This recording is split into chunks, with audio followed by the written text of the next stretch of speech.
All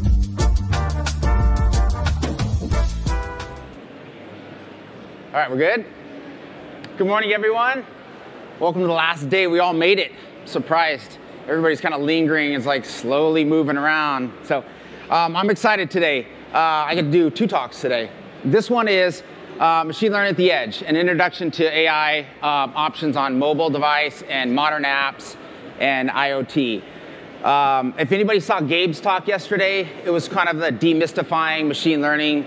And today my talk is going to be about using that model to make predictions and answer questions like, how can I predict my staff for the next 2 weeks? Or how do I predict the weather? Or how do I pull facial features from celebrities? Or just everyday stuff that you might want to add to your devices or to your applications. And so I'm going to be talking about building out a model in the cloud and then the different ways that we can utilize those models. And those models are just answering questions. That's all they are. So we're going to build a model, or I won't build a model, but I'll have a model built and we'll utilize that to make predictions. And that's pretty much the gist of the talk. And we'll talk about the ways to apply those models to the device, because there's a lot of discrepancy, like when mobile developers go in and try to do machine learning or AI. There's, how do I get started? What do I do? Do I build my own model? Do I use a managed service that like recognition to identify everyday objects? Do I build my own? Do I put it on the device itself? All these kind of things that you want to weigh. And I'm going to talk about the 4 ways that we've been kind of discussing throughout the year that's been for mobile developers or modern web developers, and take that approach to machine learning. Now, machine learning has been taken off the last couple of years. For many reasons. One of the biggest is it's just available to everyone. So we have these managed services, simply called APIs, where you can get a lot of information back from machine learning. Devices are capable now. And then we have the cloud that can compute these massive amount of data and create these models to create these predictions really fast. It used to take weeks and months, and now that same data can be computed within like hours. And then we can have them on the device and deploy them. And with mobile developers, it's going to become a norm. So machine learning and chatbots may seem like the future, but it's really here now. And a lot of your users, like your mobile users, are going to come to expect things like you see in Google Mail, and a lot of things like text ahead. If you have a photo sharing app, it's just more than just sharing photos. You want to be able to pull identifiers from those images, if it's a family member or whatever. So, for instance, like the security cameras. Anybody have an in-home security camera that can identify a family member or a dog? I don't know if anybody has that, the new type. But it used to be a security camera. You'd have a camera on, and then it would detect motion, right? That was it. If a tree was moving, a dog went by, the mailman went by, it triggered. Now, it's taken on a step further is, if I'm going to get a security camera, I want to know, and I want to train that model on my family members. So all my kids are going to be on there. My dog will be on there. And so every time that alarm is triggered or the motion triggered, I want to know who it is. So if my kids come home and I'm not home, I want to know which kid's home. And then if it's not one of my kids, I want to be identified. I want to be notified. So it's kind of the next step, a generation of security and application. And that's simply using everyday stuff that we can identify users and objects within our application. Some of you have seen Amazon Deep Lens, the Deep Lens camera. That's sort of the same concept as if you have a security camera at home and you just train it on everyday objects, people, and you just name them, you train them. You just take a bunch of pictures of your kid, like 20, 50, 100 of them, and you say, that my son's name's Iron, I tag it, and then it builds out the model, and then every time it sees a picture, it tries to predict if that's Iron or my other son or daughter or my dog, and then decides on what to do and take action on it. And that's really all it is for machine learning on the device. So today we're going to talk about decisions, 4 ways to machine learning on mobile. So the first one, we're going to talk about calling API-driven managed application services. And we're going to talk about some of those services that are available through Amazon, through third-party like Recognition, another couple examples. And I'll give use cases for all of them so you have a good idea of like how to play out. So like Recognition I bring up a lot because that's just a simple API call. You send an image of something or a video, and it identifies a bunch of the features for you. Like, if it's furniture, chair, if it's outside, if it's a beach, there's trees. and you're simply sending an image out, making an API call, and it's coming back. Behind the scenes, they have a huge model that they're processing that data and predicting that, coming back with 80% chance that this is a sunset, 75%. And then you could decide, okay, I'm going to bring back anything that they're confident 80% or higher. Let me know what that information is. Anything else, it's just a guess. And that's all built in the cloud, and then you can simply make API calls. And you can offer that as a service to your users by simply uploading images, and then it could just tag those images, whether it's somebody smiling or glasses, whatever. The second one we're going to talk about is building and training in the cloud. So we take this model and we customize it, because in here, there's certain issues like you may not be able to have, like let's say I'm a dermatologist and I want to track skin lesions and for skin cancer. So there's certain type of images or pictures that I'm going to use that recognition may not have, because it's not everyday objects. So I have my own clinic photos, and I build out all these pictures of like 100 different pictures of a certain type, skin lesion, and I put it in there in the database so that every time I upload a picture of a clinic in the clinic of a patient, it'll identify what type of cancer that might be. And so in that case, I would build my own model in the cloud, and then I could either host it behind an API, just like I was calling recognition, and that same information would come back as just custom data versus everyday object model. So just think about all those other services. They're just everyday stuff. If that doesn't work for you, then you can customize that model and build it. So the third one is build and train in the cloud, same process, but then you deploy the model to the device or the edge. And when we talk about deploying to the edge, we're basically saying all that model we built for the skin lesions or the family members, we'll take that model, we'll build it, and it has all the answers, and we put it on the device. And there's reasons to have it on the device. You could have real time, it's all private, you're not making any API calls, no network calls, and it's immediate, it's right there on the device. That's kind of on the edge prediction on there. And just make some clarity on mobile devices. When you talk about machine learning, there's two pieces, right? There's training the data, and then there's the prediction. We don't train any data on the mobile devices. People have tried it. We do a little bit of Apple and Android do a little bit on the device. But as developers, we're just doing prediction of a model that's already been trained on data. So if you don't have the data, you don't have the model, typically we would go with application services for anything from text to speech to objects. And I'll give you use cases hopefully throughout, and you have a good idea how that works.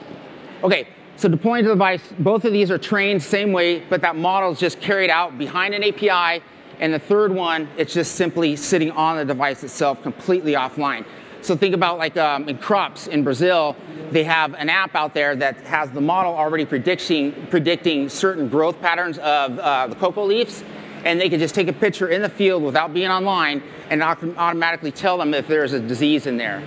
And then they can take action in the field without having any connectivity. That's a really good example of deploying the model onto the device and not having any action network-wise. Fourth one. This is an important too. This is like when you think about which way to go and how to reduce cost, utilizing platform APIs, and I'll talk about a few of these. For instance, I'd have a speech translation app that can translate, not necessarily translate, recognize my voice to text. Everybody kind of use Amazon Alexa. But there's built-in APIs, like if I'm an iOS developer for Apple, I could use the API to speak into it real-time, completely offline, and it'll analyze my voice and translate it to text. But I could also use application services, but if I have this and it works 95% of the time, and I'm offline, then I have no network calls and I'm not making any API calls to the cloud. So utilize these platform services when you can. And I'll talk about another one where it's real time, where you'd want to do real-time recognition of the face. And you might have saw it yesterday where recognition does the facial features. It'll identify if it's a person or not. Some of the built-in Android and iOS all has that already. So we don't need to send it to the cloud and say, oh, tell me if this is a face, tell me the facial features. I don't need to make a call when I can use this to make the call and tell me I already know it's a person, I already know the facial features, and then you could send it to the cloud if you want to get more details from that. So what this is all about is just really trying to figure out the best way of utilizing and maximizing your prediction on a mobile or web application. And here's a little bit of graphic for you. So I put this, it looks a little messy, but I was trying to like put it together. Think about like when you're going and trying to add some features in your app for machine learning or AI, and you have requirements, like let's say pre-built ML, and you have online. So this is where the managed service comes in. Or if you need something completely offline and custom, maybe you go to the platform API, which we talked about, like the Vision Framework or Android Speech. So you kind of look at this graph and say, okay, I need a little bit of this, I need completely offline, and it just depends on how you want to build out your application. Because a lot of them, like if you're in other parts of the country, connectivity is not always there. And so you may want to have a combination of offline, so it still works great offline, and then only go online when you need it. And so this is kind of the approach, the 4 ways to do it. So the managed services, I don't know if you're all familiar with it. Gabe talked about these yesterday. Lex is the Lexbot, which translates your voice to text, which again, the frameworks can do that for you. And then it goes controls into information where you can have a full conversation with a chatbot. Poly is just simply text to voice. And these are all API calls that say, I send a piece of text, the quick brown fox jumped over the lazy dog, and then it's going to stream back in whatever voice I want, female voice, male voice, in that text. And that's what all it is. Like, imagine like audiobooks. Same thing, that's all it is. You can just put a paragraph, you could read a blog to you in the car, directions, whatever. All it's doing is taking text to synthesize speech. Recognition, video, and images. You've probably seen those throughout the last couple days. All it is I send an image to an API, and it just sends me all these tags. It sends me eye location, the box parameter of my face, sort of like what you're seeing over there with that gal, and she's laughing. It just identifies those pieces. This is why you see all these apps that are making millions of dollars on putting Google eyes and face, lipstick on a pig. All that is using just simple facial recognition, and it maps the face. And I'll show you a real-time example of that. And all it is just taking this map, and I could throw lipstick on my lips, I could throw stamps, eyeballs, smiley faces, whatever it is, and these apps are making a ton of money just off of using APIs that are already there. So that's why you're seeing a lot more of that, because it's just readily available, it's easy to use, and you just apply that information there. So this is kind of a dialogue for you, or a graph to kind of figure out which way. And I'll go through each one real quick. So again, I talked about all these services. This is the first step that you'd want to do. Like translate is another option. I'll talk about that as well. When you want to just simply talk into it or type in and it just translates. I'm going to try Portuguese and see if it actually works, but because I know a lick of Portuguese, and I'll be able to translate it with a simple API call that uses my voice to text, takes the text to translate, and then brings that translated text back in Portuguese. And that's pretty much it. Now, if I wanted to customize it and there was a language, Swahili or some other language that wasn't available through this, then I would go back to this option and say, okay, well, maybe I'll build my own and deploy it on the device or use an API, so host my own. So now somebody talks into it, translates that text to Swahili, and comes back. So think about using these services first, or another third-party services, and then if that doesn't work for you and you want to customize it, that's when you want to build your own model. Because all these behind the scenes are just machine learning models that are doing the prediction that you're sending an API to. An image, text, whatever it might be. That's it. So, API-driven managed services, Amazon Recognition, Celebrity Recognition mobile app. I'll show you a picture of what that looks like. And then Amazon Translate is the English to text Portuguese. And I'm going to run through a demo real quick just to show you. Hopefully this will work out. So I'm going to show you the celebrity piece first. So you've seen this in the other service provider over there. This is just an app simply that we wrote. And the model is trained on a bunch of celebrities. We don't know exactly how many celebrities, thousands, hundreds of thousands. It's a model that's custom built by Recognition, right? We don't own it. But we could build that if we had our own celebrity list or our own speaker list, whatever it might be. Like if I wanted to track all the Amazon employees, I could do the same thing, and then I can go around the office and it would identify their names and provide the nickname. But this one's custom built in the cloud, and I simply send these images and it predicts and provides these names for us, and that's it. So in the background, it'll send the facial features and then the name, and then I could use it to click on IMDb or whatever it might be. Now you can't extract this model and put it offline, and so if you want to, again, if you want to customize something like this, you would have to build it with your own data. Does that make sense? Family members, images, whatever it might be. So I'm going to go through real quick just to show you a sample of, hopefully I'll be able to switch it over. Can everybody see that? So let me see. You'll probably see a bunch of my text. So I'm gonna do Spanish first. Portuguese. So I'll talk into it real quick and say, the quick brown fox jumped over the lazy dog. I don't know if that's correct. If anybody knows Portuguese, is that similar?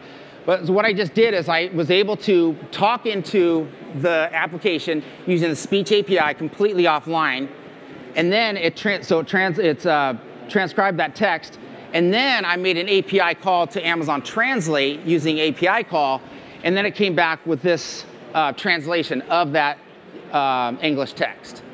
And then on top of that, if I had audio connected, it uses Poly and actually would speak in a Portuguese voice that's set up for Poly.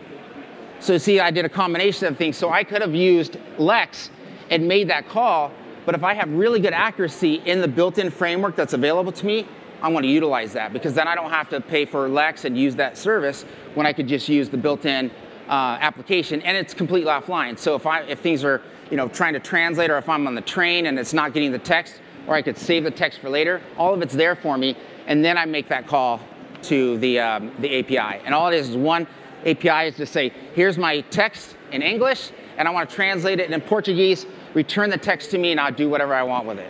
Now again, if this was a language that Amazon Translate did not support, then I could build my own model, and I would host it behind an API or bring it onto the device.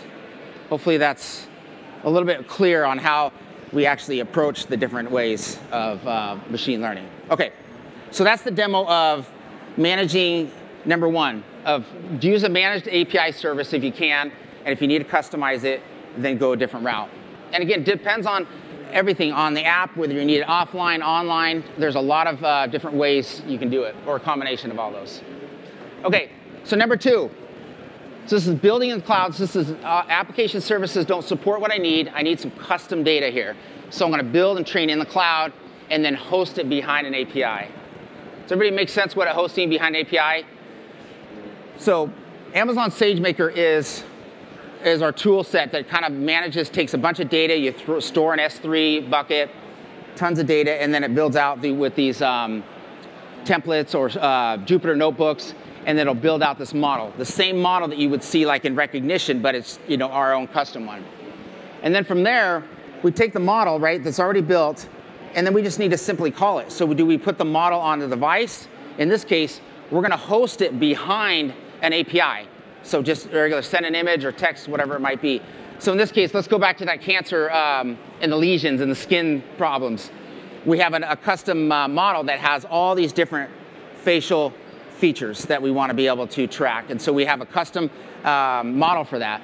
And so what we would do is we'd train it on those specific lesions, and then from the clinic, we would take our app or take the desktop and take a picture of the client real close up, and then it would go back into the cloud and pull that back the prediction, just like we did with Recognition with the celebrities. Same thing, except for this time you're building your own. So train in the cloud, deploy the model to a prediction endpoint, which SageMaker supports, just like you've seen API Gateway or any kind of RESTful endpoint is what it is. And then you invoke the HTTP endpoint from your application. So at this point, from the client side, it looks like they're just making a regular API call.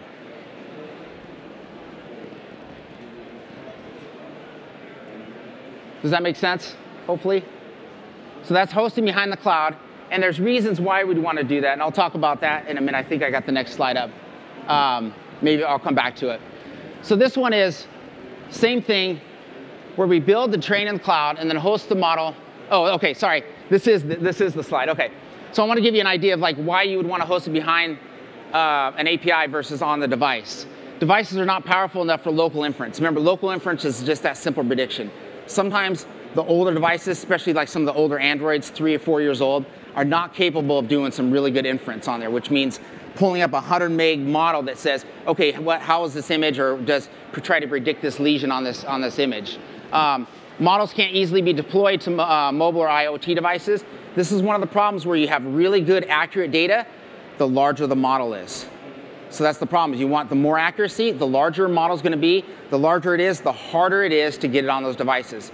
If you have a 100 meg model that has really super accuracy, it's going to be really difficult to put it in number 3 where you want to deploy it to the device and be completely offline. you're going to have trouble. So there's ways, I think in the next year, that's not going to be a problem. There's going to be a lot of compression algorithms, and that's not going to be an issue. But in this case, we have a really nice, predictable model, and we're going to host it behind an API.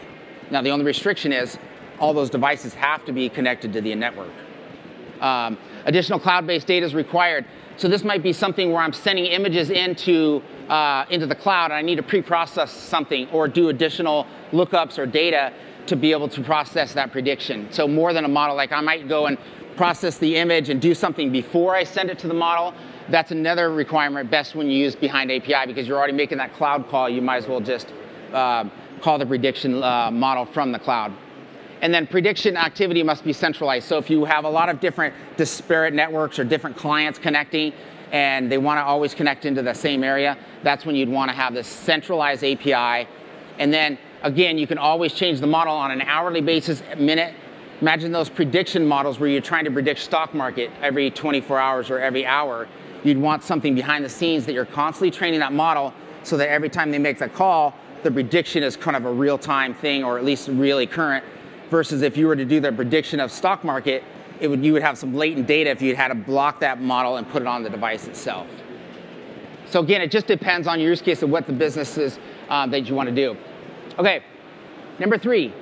This is the building and training the model in the cloud again and deploying it to the device. This is really great for any kind of privacy, no network, and no API calls. So those are the 3 big ones right there, because you want to be able to have that information. Oh, the other one is real time. And I'll talk about one of the apps that I have, and it's real time doing the prediction of the facial features, where remember, if we went to recognition, we get those facial features in the mapping, but I have to make an API call, wait a few seconds to come back, and then give you the mapping, and then do something. Whereas I can pull up the app right now, and as I move, it could pull those features in and kind of follow me. So imagine like real-time blurring. Have you ever seen a commercial or a TV show where it's live, and you see the person running across the screen, and then maybe their crack is showing, and they blur it out? That's post-production, but now it's capable of real-time, because I can kind of like move around. You'll be able to see the facial features follow me, and that's real-time, only capable on the device and offline. So that's the real-time stuff that you want to use. So when you're using iOS, there's Core ML. There's this tool that actually takes the model and does a really nice translation and pulls that information from that model and gives you that prediction. So that's Core ML. It's a nice framework that iOS provides. Same thing with Android. They use TensorFlow Lite. If anybody's ever used TensorFlow Lite, there's TensorFlow also in the cloud that train a model. But TensorFlow Lite is simply, like Core ML, is that framework that allows the mobile developer to tie in with image and vision and text and translate that information to the model to get the prediction, whatever it might be. So it's just a nice, easy API transition for those users. And then web, there's kind of a combination of TensorFlow, Python, and some modern JavaScript that you could actually put the model on the web browser if you want, and actually make the prediction itself. That would have to be a smaller model again, or since the website's already online, you simply make an additional API call on that. So real-time object detection. Let's talk about that real quick. I'm going to do a demo. So I'm going to pull up this and show you. So this is.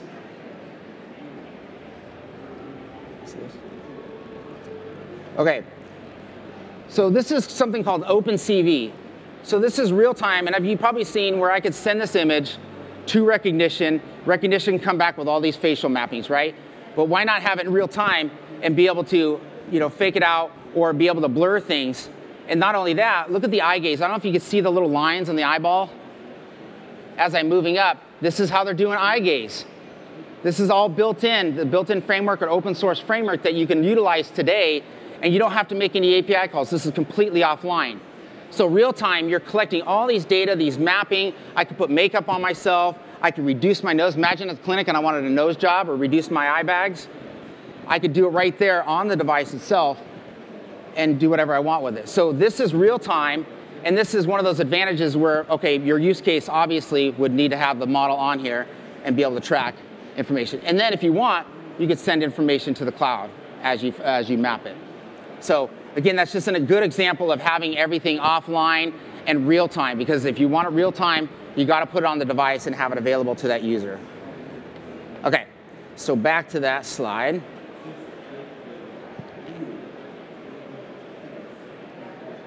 Okay, last piece, which we talked about a little bit already, but the platform APIs. The Vision framework from Apple performs face and face landmark detections. A lot of those were available in that first one, right, where we called an API and we got face landmarks and everything. Barcode recognition, image registration, general feature tracking.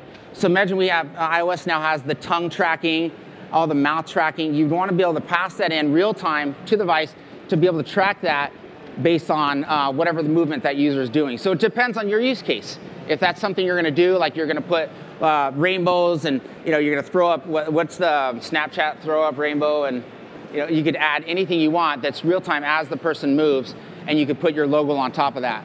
And I talked a lot about vision because that's the piece. Vision and text are the kind of the two big machine learning pieces that we can apply on mobile right now. But natural language framework performs tasks like language and script identification, tokenization, parts of speech tagging, and natural entity. This is what I used when I talked into the phone and I said the quick brown fox. It was real time. It was using the Apple Speech API in my language, and it was immediately translating that or recognizing my voice and putting it into text. Now again, I could use an API for that, but why would I use an API if I'm 99, 98% accurate on the device when it's local? So those kind of things to think about when you're like, okay, I could be using one service, but if you really want to save on network calls and bandwidth, and then you start having a lot of users, you want to be able to maximize those, take advantage of those pieces that are available to you. Okay, so I already did the translation, which is using Apple Speech for voice to text, which is nice because that was really a hybrid approach, because what we did is we took the voice to text, right? And then we made an API call to Amazon Translate to translate that back. And then we made another API call, which you didn't see, which was the voice takes the text to voice. And that was it. So that was number 4. All right, so let's recap. So we called API-driven managed services.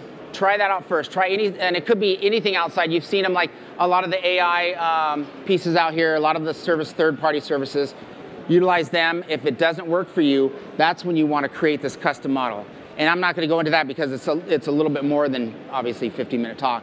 But you want to train that model in the cloud, and it's going to be easier and easier. I think next year, if I come up to stage, we're going to probably be doing this in the middle of the session, probably. I think that's where it's coming, because for mobile, I'd like to see to be able to just take some simple pictures, and for all you to upload pictures of your kids, your dog, and then immediately identify. I mean, Gabe did it yesterday, and he made it look super simple, and it is, but it just takes time to understand those little pieces of the puzzle and figure out how accurate you want to be, what size you want that model. But just know that the prediction piece is that model that's built in the cloud, and then how you do prediction, whether it depends on the local device or you're calling it from an API. That's all it is.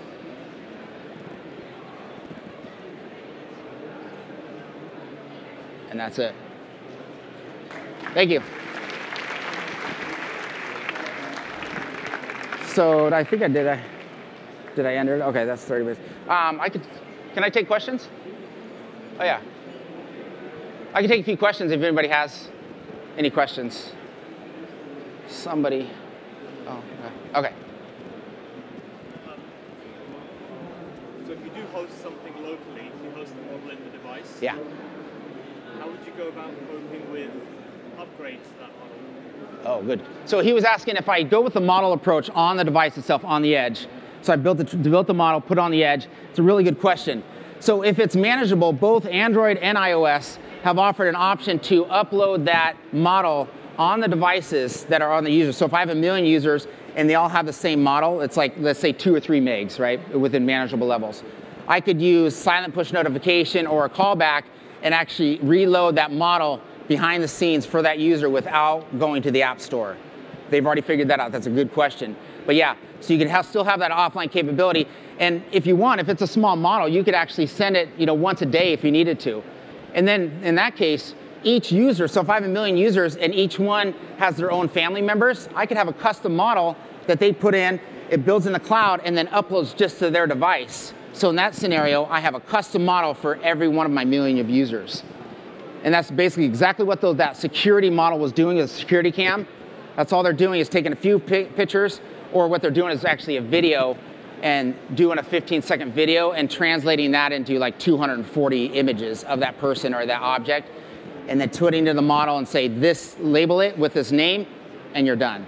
And then they put the model, bring it back onto the camera, and that's it. But that's a good question, yeah.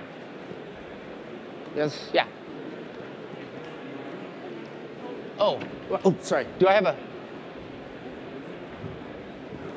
Woohoo! If I use complex models, and how fast is the API if I need to use a model then in the cloud and then use an API to contact this model in the cloud? How fast is this communication? Oh, that's a good question. So he was asking how fast that communication. Did you see? And I can show you real quick. But did you see where I was doing the translation?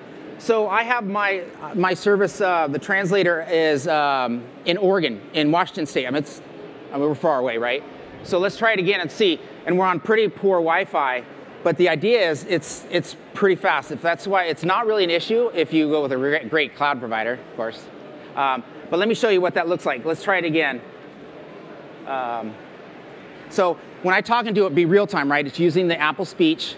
So that's real time, so that's not going to the network. But as soon as I hit stop on the microphone, that's when it's sending to Amazon Translate in the US. Where is the bathroom?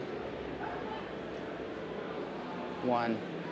That was, I mean, that's really fast. I mean, for me, that's on a bad Wi-Fi connection. So typically, that's what you'll see. I mean, depending on whatever region you chose. So I chose a region that's way far away. The closest region for you guys probably Dublin or Frankfurt maybe, but yeah, that's back in the US, and it was, as you can see, it's really fast. Yeah. And it usually doesn't matter what size the model is in that case. It usually is just a matter of the latency back. If you're sending back a bunch of stuff, but typically you're going to come back with some prediction level, say, I need something above 80%, and then give me back that information that's above whatever that percentage is. Yeah. Hi. Since we are talking about quite of private information here, we are talking about speech and face recognition and stuff like that. So I wonder if there is also some kind of privacy as a service, or some kind of, where is the privacy layer here? Where is the place where I can put my, I don't know, warning or something like that, you know? Yeah. Yeah, so about the privacy issue, and obviously the offline piece is great for everything, right? Because nothing gets translated to an API, it's always on the device. So if you have the model, every time I take a picture, I mean, it could be nude pictures if you want, because it's technically on the device, it's not being transferred. But the privacy thing is up to the developer to, you know, display to the user, right? A lot of that comes up. The service, we don't have that as privacy as a service. But if you're really concerned like recognition, how it stores those objects or what it stores at all, then you'd go to each service and figure out what their agreement is. But it's really up to you as the developer to say, okay, I'm going to be taking pictures and I'm going to store this information. And if you want to remove it, you can remove it this way. And then go to each service and figure out how to remove that, which is great. Security is what our first. Privacy is our concern as well when you're really concentrating on that stuff. So you want to be able to remove that data if they request it, right? And that's up to you as a developer. Decide where you're storing it, and then you can remove it just on somebody requesting that. So the privacy is there, but we don't have a service that does it all for you. An API call, say, here's privacy enabled, and then it comes up with a nice, beautiful pop-up. It's like, we ask you to build it a little bit. And if you build it, then we'll resell it. Yeah, right? You can sell it. Yeah. Why am I talking to the mic? Because yeah. Hi, thanks for the presentation. That was really good. I have a question. Can you share a little bit about the compatibility between TensorFlow Lite and CoreML? How much work is needed can I deploy the same models to both platforms at the same time? And also, awesome. Is there constraints like with precision? Like, is there going to be floating point precision errors or stuff like that? It's like I staged this question. This is a really good question because, so he was talking about, remember talking about when you deploy the model to the cloud?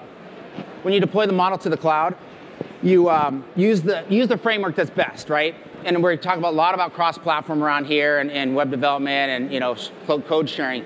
But in this case, the advantage of CoreML is it provides that really nice integration between images and vision and the camera itself.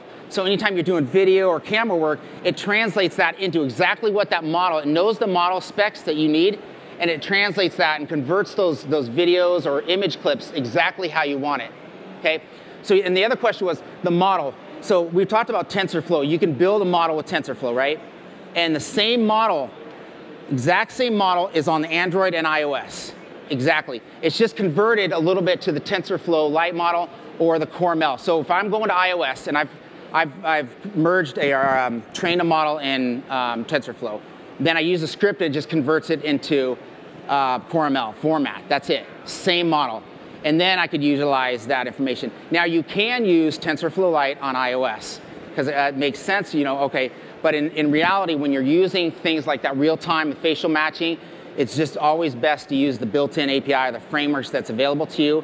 But again, it's the same model, and the only thing you have to do is really just translate that built model from TensorFlow to TensorFlow Lite or Core ML. And it's usually just a script in Python, which you don't really need to know Python. Just say, I need TensorFlow to TensorFlow Lite, and I need TensorFlow to Core ML format. And that's it. That's a really good question. But yeah, comes up. And I always say just use the best framework for that format, or for that platform. Yeah. Yeah. Thank you. So you mentioned different models. If you are using model 2, like cloud-based solutions, so not deployed to the device, what are the capabilities to make continuous training? So not batch trainings, but rather like every time that the user takes a picture, this gets uploaded and the model gets benefited from it. Yeah. So are you asking how to do that, or what the approach is to continuously training? Yeah, so he was asking about continuously training models, and that comes up a lot because they're like just totally working out like the stock prediction or like anything that's like real time or hourly. In that case, you could do a little bit of both. You could take the approach where Amazon provides the two options, which is the hosted API, which is great, right? The hosted API option is where you could build that model and you can continuously train it. And then you simply call the API, you can version it if you want, but you're continuously calling that API, and then every time it calls, it could be a new version of that model. And that's what's really nice, is just sitting in the cloud and that model is continuously trained. Because it's awesome. You always want to be training a model pretty much, unless your family members don't grow that fast, so it's not really that big of a deal. But as you're moving through, celebrities are added and deleted, whatever it is. I don't think celebrities are deleted, but the idea is, you could continually train, and if it's a small model, then you can actually deploy it to the device if you want on a daily basis. More than a couple times a day for the model on the edge it might be a little bit much. But what we do offer is the hosted API, and that's what customer feedback was like. I have this model and I'm continuously training it. You should put it behind an API, and then the users will call the API and then version that out. Yeah.